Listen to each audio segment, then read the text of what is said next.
Tonight, serious accusations of fraud and mismanagement at a Denver area post office. Both current and former employees now reaching out to Contact7 Investigates, claiming no one is listening. Here is Chief Investigative Reporter Tony Kowaleski. In its simplest form, it's nothing more than a cardboard box, tape, and a guarantee to quickly deliver on time. It made me sick. She's a former postal worker. Why were you fired? Because I came forward.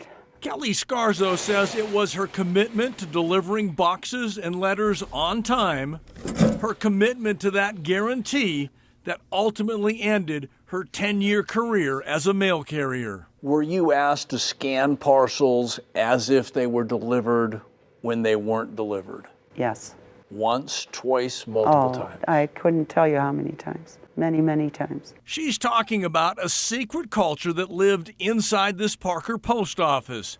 Postal customers paying for and expecting overnight or two-day delivery. That evolved into USPS management telling us to scan parcels illegally inside the post office as if they were delivered. They weren't delivered. I'm tired of the way things are at the post office. It's not right. She's a current employee at the Parker post office. We're protecting her identity because she could be fired for speaking out. Were you asked to falsify deliveries? Yes. Multiple times? Yes. Do you believe other carriers were asked to do the same thing? Yes. Several of them? Yes. Was this common practice? Yes. She's speaking because she wants a change in what she describes as a culture of intimidation. What's morale like in your office? It's very low. I mean, everybody comes in, they hate their job.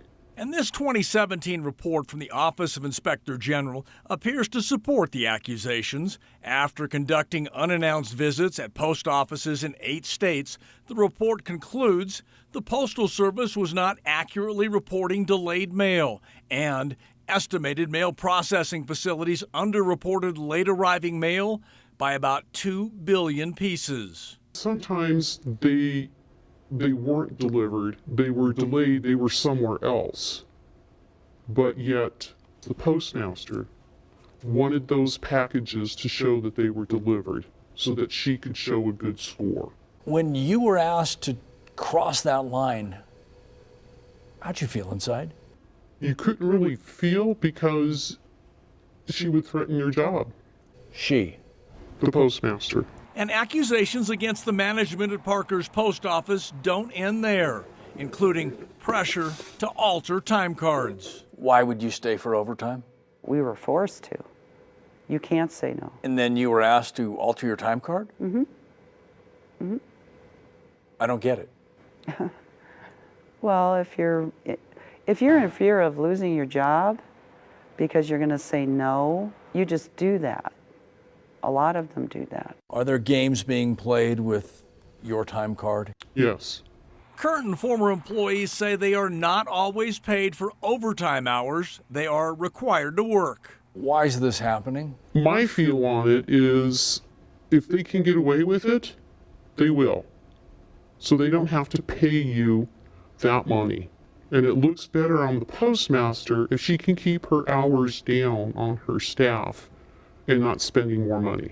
And those accusations appear to be supported by a recent independent review of post offices in San Jose, California. That review found managers intimidated workers, including broad evidence of a pattern of deletion or alteration of employees' time cards. Is the postmaster available by any chance? No, she's not. We made 2 attempts to talk with Parker's postmaster.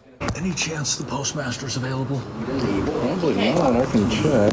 On our second visit, Postmaster Lisa Mante's car was in her designated spot. I just talked to the supervisor and he said she's not available. After a few more questions, the supervisor, not the postmaster, agreed to talk with us. We've got current and former employees who have said that the way she's operating this post office is really questionable.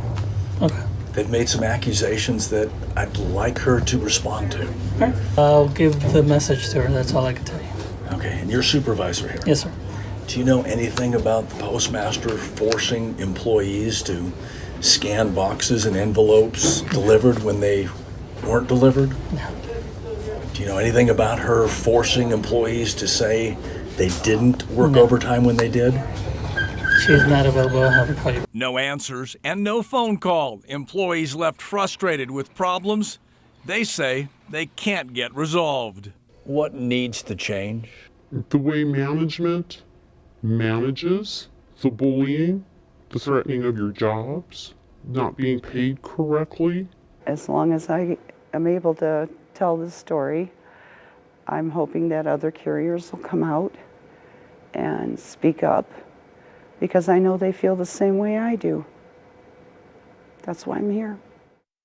We also requested interviews with Denver-based Postal Service executives to address questions the postmaster avoided. That request was declined, but in a statement we were told the Postal Service has reviewed and thoroughly investigated the claims in the past and found they don't warrant further action. Here's a critical closing point. The employees tell us most postal customers have no idea the packages they are receiving are arriving later than they were scheduled and paid for to arrive. Ann? Tony, thank you. And listen, if you're aware of problems at your post office or you're having problems with your mail delivery, Chief Investigator Tony Kowaleski wants to hear from you. His email is up on the screen, and it's also on our website.